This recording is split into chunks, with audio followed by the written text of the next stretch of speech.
যখন বৃদ্ধ হয়ে যায় কারো কাছে তার কোনো দাম থাকে না।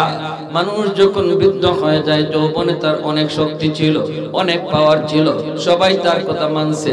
কেউ যদি তার কথা মানছে না, সে শক্তি খাটাইছে, মজলিসে বসে যদি সেও কথা বলছে, তার উপরে কেউ কথা বলার সাহস করে নাই।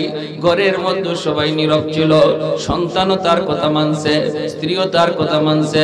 কিন্তু মানুষ যখন বৃদ্ধ হয়ে যায়, গায়ে যখন তার শক্তি কমে যায়, সমাজের মানুষও তার ঠিক মতো দাম দিতে চায় না।